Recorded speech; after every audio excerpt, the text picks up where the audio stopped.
Shalom, selamat pagi Bapak Ibu Saudaraku yang dikasihi Tuhan. Salam sejahtera buat saudara semua dimanapun berada. Saya kembali mengajak Bapak Ibu dan saudara untuk bersaat teduh dan berdoa dalam renungan penuntun kehidupan setiap hari. Kiranya damai sejahtera dan sukacita oleh Roh Kudus senantiasa melimpah dalam hati dan kehidupan kita semua. Tema renungan penuntun kita hari ini adalah tanah yang baik. Ayat bacaan kita terdapat di dalam Injil Lukas 8 ayat 4-15 dan di dalam ayat yang ke-8 dan 15 berkata demikian. Dan sebagian jatuh di tanah yang baik, dan setelah tumbuh berbuah 100 kali lipat. Setelah berkata demikian, Yesus berseru, "Siapa yang mempunyai telinga untuk mendengar, hendaklah ia mendengar."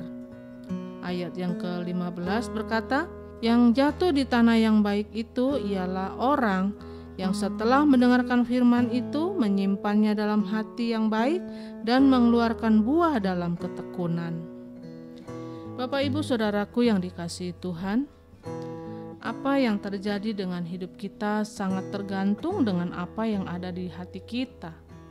Bahkan gambaran hidup kita yang sekarang sedang kita jalani sebetulnya adalah cerminan yang ada di dalam hati kita. Itu berarti kalau hati kita bersih, maka jalan kita bersih. Jika hati kita sukacita, maka jalan kita juga sukacita. Tetapi jika hati kita pahit, maka jalan yang kita jalani juga jalan yang penuh dengan kepahitan.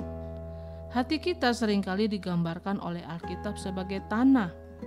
Ada tanah yang berbatu-batu, ada tanah pinggiran jalan yang keras, ada tanah yang penuh dengan semak duri, tetapi ada juga tanah yang subur. Tanah di mana benih firman Tuhan dapat bertumbuh. Tanah di mana benih firman Tuhan akan berbuah lebat. Meskipun kita sama-sama mendengar firman Tuhan, tetapi hati sangat menentukan bagaimana firman yang kita dengar itu akan bertumbuh dan menghasilkan buah yang baik. Dengan lain kata, Alkitab mau menggambarkan jika kita mendengar tetapi hati kita keras, maka firman Tuhan tidak akan berarti banyak dalam hidup kita.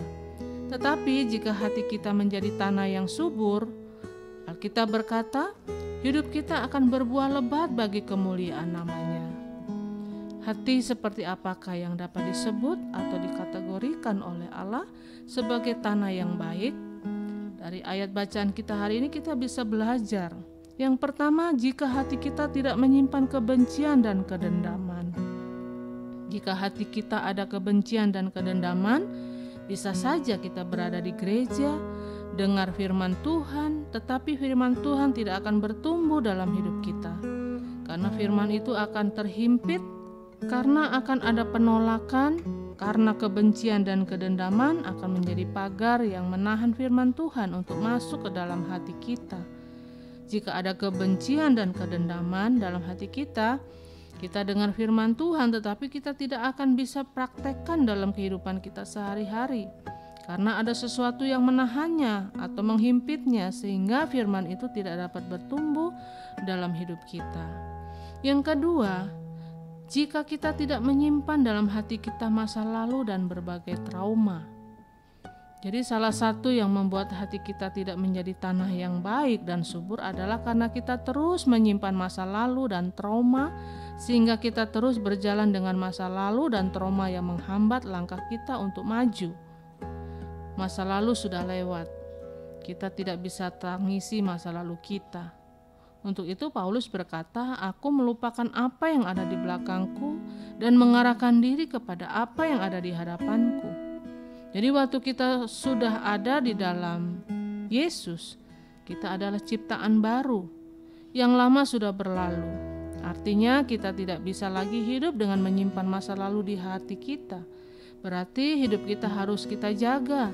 Hati seperti apakah yang dapat disebut sebagai tanah yang baik?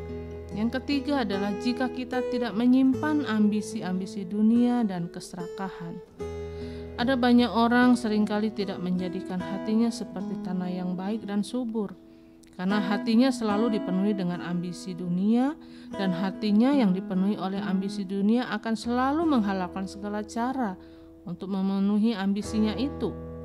Jadi ambisi dunia inilah yang akan menjebak manusia dalam kehancuran.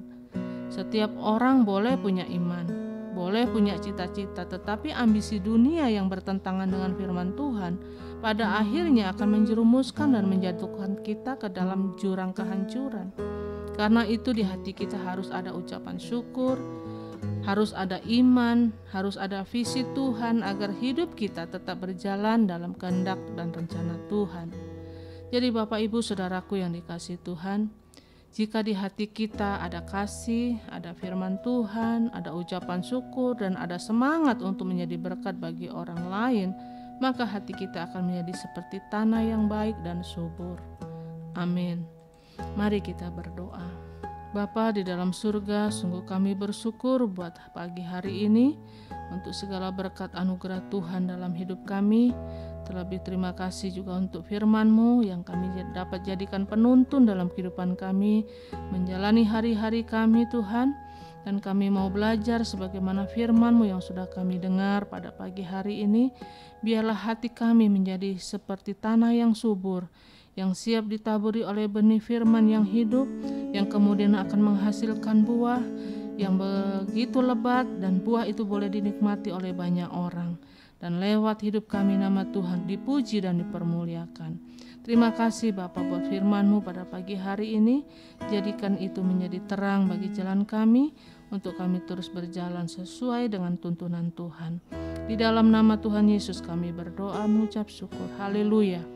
Amin. Kiranya berkat yang sempurna dari Allah Bapa kita, kasih karunia dari Tuhan Yesus Kristus, dan persekutuan yang indah dengan Roh Kudus menyertai kita semua dari sekarang ini dan sampai selama-lamanya. Maju terus dalam tuntunan Tuhan, tetap semangat, sampai jumpa esok hari dalam penuntun kehidupan setiap hari, dan Tuhan Yesus memberkati.